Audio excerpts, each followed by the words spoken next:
कोई भूखा दिखाई पड़े ना, उसको इतना भोजन करा दीजिए कि उसको कम से कम 4-5 घंटे किसी और द्वार पर न जाना पड़े। और एक बात कहे, इस प्रकार के कार्य करने के बाद छपने से बचा जाए।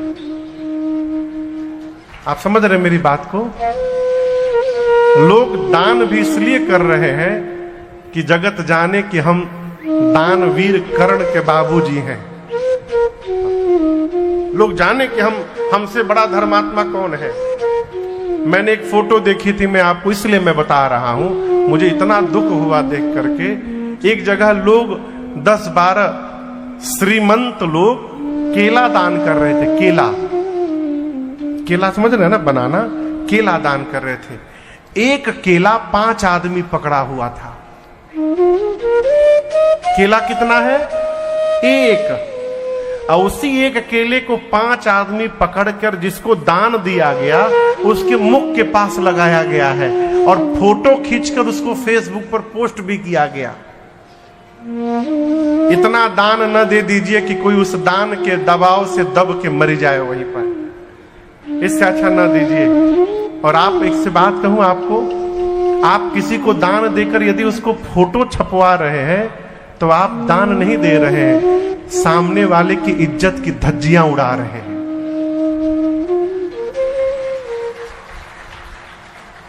जीवन में कब किसकी स्थिति परिस्थिति करवट ले जाए हो कोई नहीं जानता।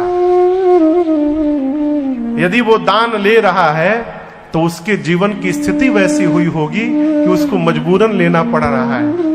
और आप जगत में बता रहे हैं कि देखिए इनकी हालत बिगड़ गई है, हम इनको दान दे रहे हैं। इस प्रकार के कर्म से अच्छा है न किया जाए। दान दीजिए। कहा गया है कि दाहिना हाथ दे तो बाएं हाथ को न पता चले। वर्तमान में क्या है, आदमी देता बाद में है, प्रचार पहले हो जाता है। इसलिए ये दान कलिकाल में प्रगटचारी पद धर्म के, गोस्वामी जी मानस में कहते हैं, प्रगटचारी पद धर्म के कलिमहु एक प्रधान, जेन केन विधि दीने दान करे कल्याण। धर्म के 4 पद हैं। पद मने पांव। कितने पांव हैं? 4। जोर से बोलिए। 4। चौकी देखें, चौकी में 4 पाए होते हैं। उसी प्रकार धर्म के 4 पांव हैं। क्या है? सत्य, बोलते जाइए, सत्य, तप, दया और दान। ये धर्म के 4 चरण हैं, सत्य, तप, दया और दान। सतयुग में धर्म के चारों पांव सुरक्षित थे। कौन से युग में? सतयुग में धर्म के चारों पांव थे। सत्य भी था उस समय, सतयुग था। तपस्या भी थी, लोग हजार वर्ष तपस्या करते थे। दया भी था और दान पुण्य भी था। सतयुग के बाद त्रेता जब आया तो त्रेता में धर्म का एक पांव विलुप्त हो गया, सत्य समाप्त हो गया। तप, दया और दान, धर्म केवल 3 पांव पर खड़ा रहा त्रेता में। त्रेता के बाद द्वापर युग आया। द्वापर में आते आते एक पांव और समाप्त हो गया, तपस्या का। सत्य तप समाप्त हो गए, दया और दान बचा रहा। अभी हम और आप जिस युग में है ये कलयुग है। कलिकाल में गोस्वामी जी कहते हैं, प्रगटचारी पद धर्म के परंतु कलिमहु एक प्रधान। कलिकाल में केवल एक ही प्रधान पांव बचा है। क्या? दान। सत्य तप दया तो भगवान मालिक है, दान बचा है। गोस्वामी जी कहते हैं, जेन केन विधि कीन है, जैसे भी करिए दान यदि हो रहा है तो वो दान हमारा कल्याण करेगा। और देखिए, देना ये संपन्नता से नहीं आ सकता। विवे दान शक्तिश्च, वैभव होने पर देने की शक्ति, भोजन करने के बाद पचाने की शक्ति, और संसार में गति करने की शक्ति ये कम तपस्या का परिणाम नहीं है, ये जन्म जन्मांतर तपस्या हो तब जाकर होने के बाद देने का स्वभाव बनता है। ये सामान्य घटना न समझिएगा। यदि इस देने का स्वभाव है तो जीव अभाव में भी दे सकता है। मैं आपको घटना सुनाऊं, हमारे ये सत्य घटना है। हमारे श्रीधाम अयोध्या जी में एक आश्रम पर भंडारा चल रहा था। सुरेश बाबू, क्या चल रहा था? भंडारा। तो लोग भंडारे में अपने अपने पितरों के नाम से कह रहे थे, महाराज जी ये हमारे बाबा जी के नाम से ये रखिए, 50,000 रुपया भंडारा में लगा दीजिएगा। कोई 1 लाख दे रहा है, कोई 2 लाख दे रहा है। हजारों संतों का भंडारा चल रहा है। वहीं एक माई पहुंची, माई, बूढ़ी माई जो घूम घूम कर भोजन करती थी।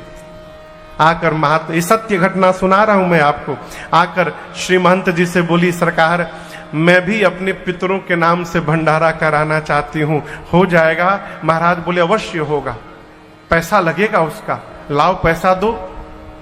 तो माई अपने साड़ी के यहां गांठ में से खोल करके और 5 रुपए का सिक्का निकाल करके महात्मा जी के हाथ में रख दी।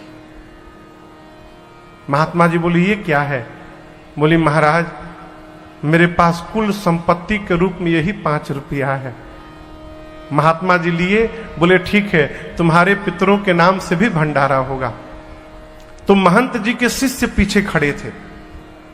शिष्य हंसने लगे, कहे महाराज 5 रुपए में कौन सा भंडारा होगा? महाराज बोले 5 रुपए में ही भंडारा होगा माई का। जाओ और इस 5 रुपए का रामरस लेकर के आओ। रामरस समझते हैं? साधु शाही में नमक को रामरस कहते हैं। क्या व्यास जी? नमक को क्या कहते हैं? रामरस। रामरस। महात्मा जी ने कहा ये 5 रुपए ले जाओ और 5 रुपए का रामरस लेकर आओ, और भंडारे में जितनी सब्जियां बनी हैं और जो जो दाल बना है उन सब में उस राम रस को डाल दो। उन सब्जियों में माई का भी नमक चला जाएगा और माई के नाम का भंडारा हो जाएगा। ये क्या है? देने का स्वभाव है। स्वभाव रहेगा, अभाव में भी निकलेगा। स्वभाव नहीं रहेगा फिर तो भगवान ने मालिक है। और देखिए जो जितना दबा के रखता है भगवान उसके लिए ऐसी व्यवस्था बनाते हैं, एक ही झटके में निकल जाते हैं। एक ही झटके में। एक सेठ जी थे,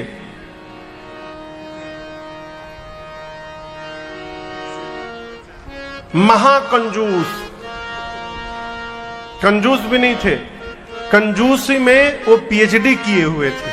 हाँ। घर में जब पूजन करते थे ना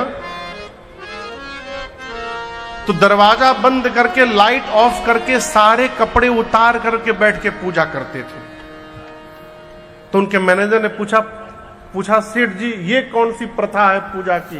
बोले मूर्ख हो, पैंट पहन के बैठूंगा, बैठने से यदि पैंट घिस गया तो मैं उसको बचाता हूं कपड़े को। इतना इस स्तर के कंजूस। तो एक दिन सेठ जी अपने मैनेजर से बोले कि आज मन कर रहा है खीर खाया जाए। वो मैनेजर साहब तो नाचने लगे, आज किधर से सूर्य भगवान उदित हो गए हैं, हमारे सेठ जी खीर खिलाएंगे हम लोग को। बोले जी प्रभु खीर बने।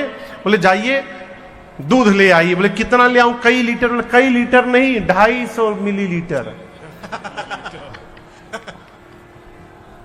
बहुआ भर दूध बस लाइए, ज्यादा तो क्या होगा, बर्बाद नहीं करना है। थोड़ा सा चावल, थोड़ा सा चीनी और केसर का 2-3 दाना बस। हाँ। आया खीर बना, 1 कटोरी खीर केवल बना। अब मैनेजर परेशान कि इसमें का सेठ जी खाइए, कहां हम खाएंगे, भगवान मालिक है। अब बनने के बाद सेठ को लगा कि यदि मैनेजर खाएगा तो बर्बाद हो जाएगा। तो सेठ जी ने कहा कि देखो अभी हम लोग खीर नहीं खाएंगे, हम लोग खीर सवेरे खाएंगे। उठने के बाद ब्रश करके खाएंगे, लेकिन सब ने, दोनों लोग नहीं खाएंगे, कोई एक ही खाएगा। मैनेजर पूछा कौन खाएगा सरकार? सेठ जी ने कहा रात में जो सबसे सुंदर सपना देखेगा वो सवेरे खीर खाएगा। तो बगल के कमरे में कटोरी खीर का ढक के रख दिया गया। इधर कमरे में आके सेठ जी और मैनेजर सो गए। सवेरा हुआ, दोनों लोग उठे, मुंह धोए, ब्रश व्रश हुआ, सेठ जी बिठाए, बोले कि चलो अब बताओ क्या तुम सपना देखे। मैनेजर ने कहा कि सेठ जी हम क्या बताएं आपके आगे, पहले आप बताइए प्रभु। तो सेठ जी सोचे ऐसा बता दो ना कि ये वहां तक पहुंच ही ना पाए। तो बोले हम क्या बताएं मैनेजर तुमको, हम जैसे सोए तो सपना देख रहे हैं, पूरे कमरे में प्रकाश ही प्रकाश हो गया, मेरी आंख खुल गई। मैं देखा तो साक्षात भगवान विमान लेके खड़े थे, साथ में देवराज इंद्र भी आए थे। मैनेजर बोला फिर प्रभु फिर क्या? भगवान हमको गोद में उठा करके विमान में बिठाएं। फिर गाड़ी विमान गया इंद्रलोक, भगवान हमको और इंद्र पूरा इंद्रलोक का दर्शन कराए। वो बाग, ये मेवा पकवान, ऐसा खाना वैसा खाना, वो माने सेठ अपने जाने में जितना बना सकता था बनाया।